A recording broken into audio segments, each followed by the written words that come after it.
윤석열 당시 국민의힘 대통령 경선 후보자가 명태균으로부터 3억 7천만 원 상당의 정치자금을 여론조사 형태로 이제 기부를 받은 겁니다. 그리고 불법 정치자금 수수의 대가로 22년 창원 의창 보궐선거에서 김영선 전 의원이 후보자가 되도록 영향력을 행사했다. 실제로 공천이 되어서 김영선 의원의 세비 반띵 형태로 명태균에게 지급이 됐습니다. 정치자금법 위반의 소지가 다분하죠? 사실관계 지금 수사 중인데 대통령 부부도 정치자금법 위반에 해당하지요? 수사가 진행 중인 사건이기 때문에 이렇게 저희가 여쭤볼게요. 고발되지 않았다면 선관위가 이 사실을 인지했을 때 고발 조치 하셨을 겁니까? 네, 선관위 사무총장님께 질의를 좀 드리려고 합니다. 네. 중앙선관위는 정치자금법의 1차적인 유권 해석 기관이고 이 법의 규범성을 수호할 책무가 있는 기관이 맞죠? 그렇습니다. 네, 그 선관위가 정치자금법뿐만 아니라 사실은 이제 정치관계법 전체의 규범력을 수호하는 것이 이제 기관의 존재 이유다라고 말해도 과언이 아닐 것 같은데요. 그런 어떤 존재 이유를 가지고 있는 선관위에게 유권 해석을 오늘 이 자리에서 좀 요청하려고 합니다. 조문에 대해서. 정치자금법 3조 1호를 보시면 기부라 함은 정치활동을 위하여 개인 또는 후원회 그 밖계자가 정치자금을 제공하는 일체의 행위를 말한다. 그리고 제3자가 그 밖의 이익을 제공하는 행위 등은 이를 기부로 본다라고 규정하고 있습니다. 이 정의 규정에 놓고 보면 정치자금의 범위에는 현금이나 유가증권뿐만 아니라 어떤 용역의 제공도 포함되지요. 그렇습니다. 네. 그리고 그 다음 정치자금법 2조 3항을 보시면 사적 경비로 지출하거나 부정한 용도로 지출하여서는 안 된다. 그리고 개인적인 채무의 변제 또는 대여도 사적 경비로 규정을 하고 있습니다. 이 정치자금법의 규율 대상이 수령한 정치자금에 대해서 어떤 방법으로 대가나 보상을 지불하는 행위도 사적 경비 지출이나 부정한 용도에 포함되는 것이겠죠? 네, 그렇습니다. 네. 그리고 정치자금법 32조 누구든지 각 호의 어느 하나에 해당하는 행위와 관련해서 정치자금을 기부하거나 받을 수 없다. 거기에 1호에 보시면 공직선거에 있어서 특정인을 후보자로 추천하는 일이라고 되어 있습니다. 여기서 특정인을 공직선거 후보자로 추천하는 사람이 어떤 지위에 있는지는 중요하지 않죠. 왜냐하면 앞에서 누구든지로 규정하고 있으니까요. 맞습니까? 네. 네. 그리고 정치자금법 45조 이 법에 정하지 아니한 방법으로 정치자금을 기부하거나 받은 자는 5년 이하의 징역 또는 1천만 원 이하의 벌금에 처한다. 라고 규정하고 있습니다. 이 법에 정하지 아니한 방법은 굉장히 좀 다종다양할 것 같은데 대표적인 거 한 두세 개 정도만 이야기해 주실 수 있을까요? 법에 정하지 않은 방법으로 정치자금을 수령하는 행위. 지금 법상으로 보면 그 허용된 범위 내에서 뭐 이렇게 열거되어 있는 그런 내용들이 있습니다. 그래서 그런 부분이 아닌 부분들이 지금 문제가 되는데 법상으로 지금 얘기하는 대로 언제 지금 그 구체적인 예를 들어 그냥 질의를 드리겠습니다. 저는 방금 이제 제가 유권 해석을 요청을 드렸고 사무총장님 뭐 이렇게 그거 자체가 법적인 구속력을 가지는 해석이라기보다는 여기에 대한 선관위의 기본적인 어떤 해석, 뭐 입장을 이렇게 들은 거고요. 저는 이른바 명태균 사태와 관련돼서 필요한 해석은 방금 선관위가 다 해주셨다고 생각합니다. 예, 다만 제가 아까 누구든지에 대한 부분에서 포괄적으로 전부 해당하는 것은 아니고요. 그 누구든지를 해석할 때 그와 같은 이제 권한을 행사하거나 영향력을 미칠 수 있는 사람에게 당연히 적용이 되는 거겠죠. 당연히 그 전제가 깔린 저도 것인데. 알고 있습니다.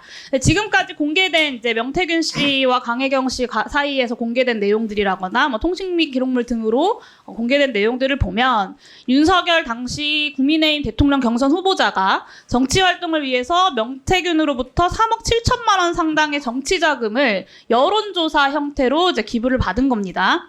그리고 불법 정치자금 수수의 대가로 22년 창원 의창 보궐선거에서 김영선 전 의원이 후보자가 되도록 영향력을 행사했다라는 것이 이제 의혹의 핵심이고요. 실제로 공천이 되어서 당선까지 되었습니다.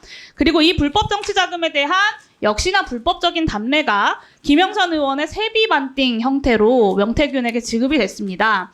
말씀하신 대로 정치자금법 위반의 소지가 다분하죠?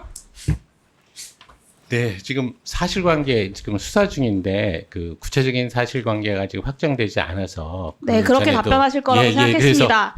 그래서, 다만 법리적인 부분만으로 말씀을 드리면 지금 그 용해인 의원님께서 말씀하시는 그대로 공청관에 대해서 금품 수수가 진행되거나 할 그런 부분들은 처벌 조항이 있습니다. 네.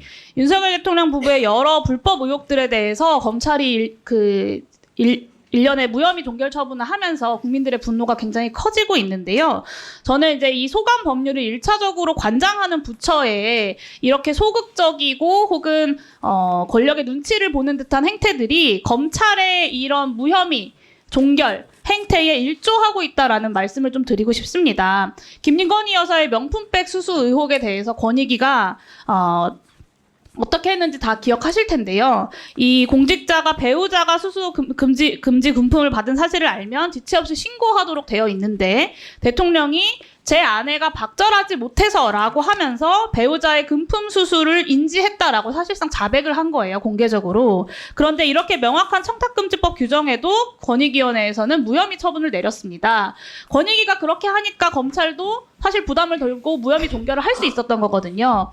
저는 선관위의 침묵도 미래의 검찰의 어떤 부담을 덜어주는 효과에서 권익위의 무혐의 처분이랑 동일한 영향을 끼칠 것이다 라는 우려를 가지고 있습니다.